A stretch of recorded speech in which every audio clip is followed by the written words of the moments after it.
अस्सलाम वालेकुम दोस्तों। जन्नत में जाने वाले लोग कौन होंगे? जन्नत का वादा अल्लाह ने उन लोगों से किया है जो ईमान लाते हैं, नेक अमल करते हैं और अपनी ज़िंदगी अल्लाह और उसके रसूल सल्लल्लाहु अलैहि वसल्लम की तालीमात के मुताबिक गुजारते हैं। लेकिन क्या आप जानते हैं कि कुरान और हदीस में किन लोगों को जन्नत का हकदार बताया गया है? कौन कौन से लोग बिना हिसाब किताब के जन्नत में दाखिल होंगे?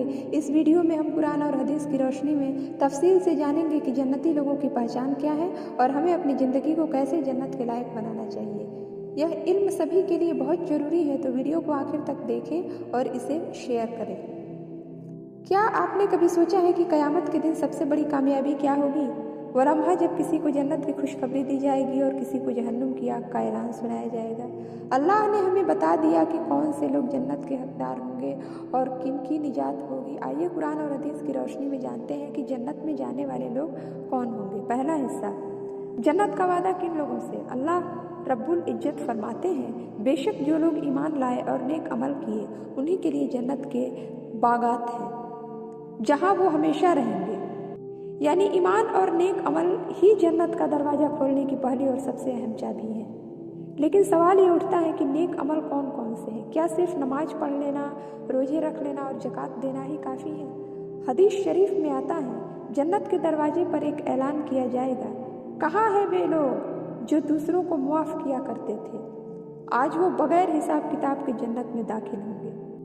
यानी जन्नत सिर्फ इबादत करने वालों के लिए नहीं बल्कि उनका भी इंतजार कर रही है जो पहला दिल के साफ होते हैं, दूसरा लोगों को मुआफ़ कर देते हैं, तीसरा अच्छे अखलाक रखते हैं, चौथा गरीबों मिस्कीनों की मदद करते हैं। दूसरा हिस्सा, जन्नत में बिना हिसाब किताब पहुंच जाएगा। रसूलुल्लाह सल्लल्लाहु अलैहि वसल्लम ने फरमाया, मेरी उम्मत में से 70,000 लोग बिना हिसाब किताब के जन्नत में दाखिल होंगे।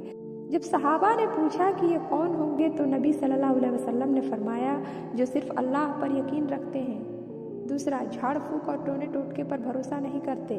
तीसरा, अल्लाह के फैसले पर राजी रहते हैं। चौथा, और तकवा वाली ज़िंदगी गुजारते हैं। मतलब ये कि जो सिर्फ अल्लाह पर तवक्कुल यानी कि भरोसा करते हैं और हर हाल में उस पर राजी रहते हैं, उन्हीं का जन्नत में बेहिसाब दखल होगा। तीसरा हिस्सा, जन्नत में सबसे ऊंचा मकाम किनका होगा? रसूलुल्लाह सल्लल्लाहु अलैहि वसल्लम ने फरमाया, सबसे ऊंचा मकाम अल्लाह उन लोगों को देगा जो इल्म सीखते हैं और सिखाते हैं, जो सबसे अच्छे अखलाक वाले हैं और जो अपने माँ बाप की खिदमत करते हैं। तिरमिजी।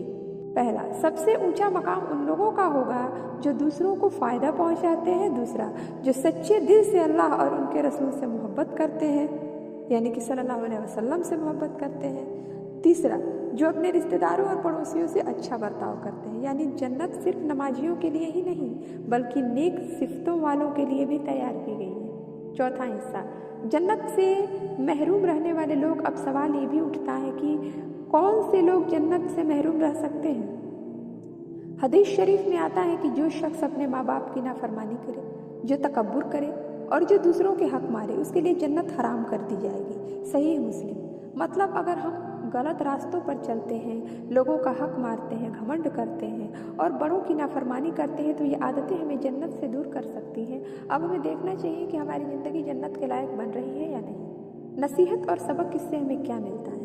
अब सवाल ये है कि हम अपनी ज़िंदगी को जन्नत के लायक कैसे बनाएं? कुरान में आता है, जो अल्लाह और उसके रसूल की इताअत करेगा वही जन्नत के सबसे ऊंचे दर्जे पाएगा। पहला, हर हाल में अल्लाह की बात माने। दूसरा, सच्चाई और आमनतदारी से ज़िंदगी गुजारे। तीसरा, गरीबों और यतीमों की मदद करें। अपने माँ बाप का अदब करें। तकवा और परहेजगारी अपनाएं। अगर हम ऐसा करेंगे तो इंशाअल्लाह जन्नत में हमारी जगह पक्की होगी। अगर आपको ये वीडियो पसंद आई हो तो इसे लाइक करें, शेयर करें और हमारे चैनल इस्लामिक वाक़िये को सब्सक्राइब करें। अल्लाह हमें नेक रास्ते पर चलने की तौफीक दे।